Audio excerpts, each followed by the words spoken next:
এই এল পার্কিং চলতেছে আবিরের। এই যে দুইটা খুঁটির মাঝখান দিয়ে গাড়িটা আসবে, যেটাকে এল পার্কিং বলা হয়। এই বামের খুঁটি, এই বামের খুঁটি আর এলো এই ডাইনের খুঁটি, এই দুইটা খুঁটি মাঝখান দিয়ে আসবে গাড়িটা, এসে একবারে মিডল বরাবর আসবে গাড়িটা, এই বরাবর আসবে। আমাদের এল পার্কিং আলফালা ড্রাইভিং সেন্টারের এল পার্কিং প্রশিক্ষণ চলতেছে, আপনারা দেখতেছেন। একবার মিডিলে সেই, এটা হলো মিডল খুঁটি, এটা হলো বামের খুঁটি, এটা হলো ডাইনের খুঁটি।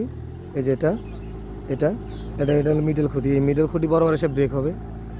মাশাআল্লাহ খুব সুন্দর, আপনারা দেখতে পাচ্ছেন। এই খুব মিডলে একদম সোজা আসে। এই যে এটা হলো বামের খুঁটি, এই দুইটা, আর এটা হলো ডাইনের খুঁটি।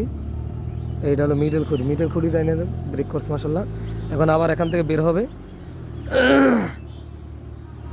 এই এল পার্কিংটা এটা খুব জরুরি একটা পার্কিং, গুরুত্বপূর্ণ একটা পার্কিং মাশাআল্লাহ। আমার প্রতিটা ছাত্র এই পার্কিংগুলো খুব সুন্দর করে সম্পন্ন করে, আমি খুব নিখুঁতভাবে প্রতিটা পার্কিং শিক্ষা দিয়ে থাকি। আপনারা দেখবেন এখন আবার এই পার্কিং স্পটে গাড়িটা ঢুকাবে। এটা হলো একটা পার্কিং স্পট, মানে গ্যারেজের ভিতর যেভাবে গাড়ি থাকে, একটা গ্যারেজের ডানে বামে গাড়ি থাকে, তো এই বাম পাশের খুঁটিগুলো হলো বাম পাশের গাড়ি, আর এই ডান পাশের খুঁটিগুলো হলো এই বাম পাশের গাড়ি। আর মাঝখানে এই নিজের গাড়ি ইয়ার জন্য জায়গা থাকে, একটা গাড়ি পার্কিংয়ের জন্য জায়গা থাকে, এই জায়গাতে গাড়িটা পার্কিং করতে হয়।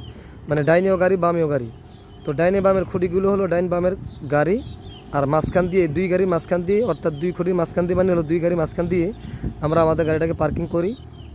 এই প্রশিক্ষণটা আমরা দিচ্ছি, এটা খুব জরুরি একটা পার্কিং দেশে বিদেশের জন্য। এই তো দেখতেছেন কত সুন্দর করে গাড়িটা একদম মিডল বরাবর আসতেছে, একদম খুব মিডল, ডাইন বাম খুব সুন্দর হচ্ছে, একটুকু বাঁকা তারা হচ্ছে না, আপনারা দেখতে পাচ্ছেন।